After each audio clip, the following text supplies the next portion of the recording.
I'll be reading 5 passages from the play Man of La Mancha, written by Dale Wasserman in 1966. This play was written as a derivative of the ingenious Spanish gentleman Don Quixote de la Mancha, written originally by Miguel de Cervantes y Saavedra. The first 2 passages start out with the author Cervantes talking about his imminent transformation into his own character, Don Quixote, who sees the world through different eyes from the rest of us. I'll let you decide whether he's a fortunate person or pathetic. After his initial charge into the world, he meets Aldonza, a kitchen maid and prostitute, whom he mistakes for Lady Dulcinea, and sings her praises in the 3rd and 4th passages that I will read. In the final passage, after being rebuffed by Aldonza, Don Quixote waxes on about his purpose in life. I shall impersonate a man. Come enter into my imagination and see him. His name, Alonso Quijana, a country gentleman, no longer young, bony and hollow-faced, eyes which burn with the fire of inner vision. Being retired, he has time for books. He studies them from morn till night, and often through the night till morn again. All he reads oppresses him, fills him with indignation of man's murderous ways toward man.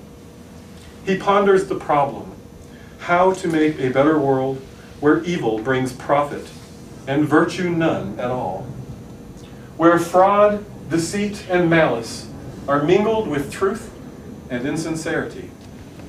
He broods and broods and broods, and finally, from so much brooding, his brains dry up.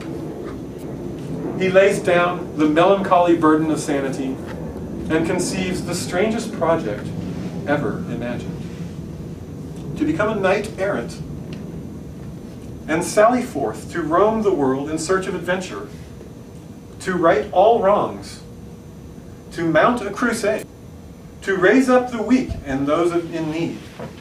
No longer be plain Alonso Quijana, but the dauntless knight as Don Quixote de la Mancha.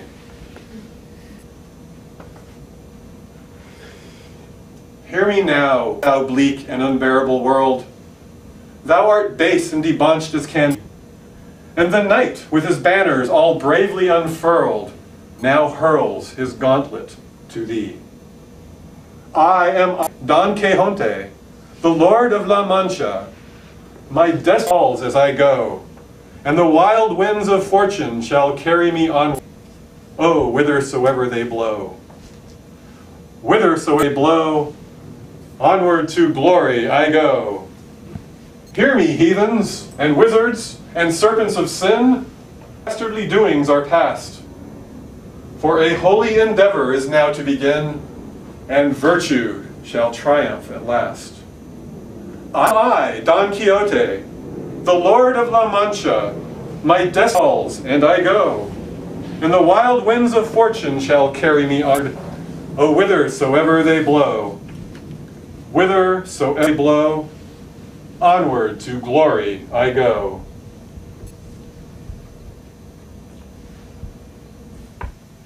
Dreamed thee too long, never seen thee or touched thee, but known of all of my heart. Half a prayer, half a song, thou hast always been with me, though we have always been apart. Dulcinea, Dulcinea, I see heaven when I see thee, and thy name is like a prayer, and angel whispers, Dulcinea, Dulcinea.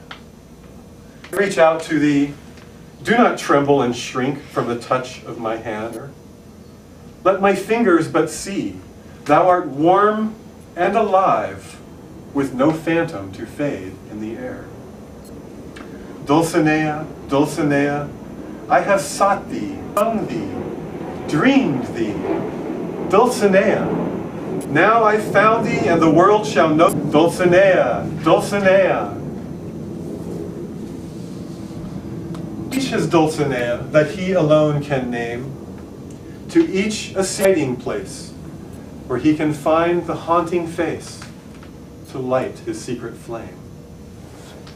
Oh, with his Dulcinea him so to stand, a man can do quite anything, outfly the bird upon the wing, hold moonlight in his hand. Yet, if you build your life on dreams, it's prudent to recall a man with moon hand has nothing in it at all. There is no Dulcinea, made of flame and air, and yet how lovely life would seem if every man could weave a dream to keep him there. To each his Dulcinea, though she's only flame and air.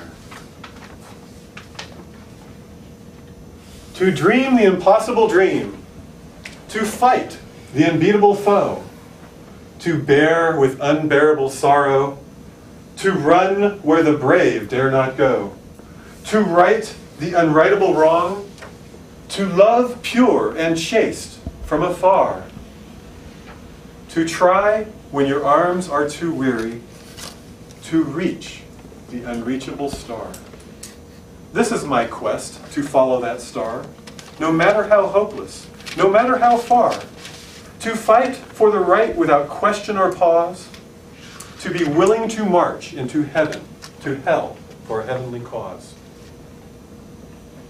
And I know if I'll only be true to this glorious quest, that my heart will lie peaceful and calm when I laid to my rest. And the world will be better for this, that one man, scorned and covered with scars, still strove with his last ounce of courage to reach the unreachable stars.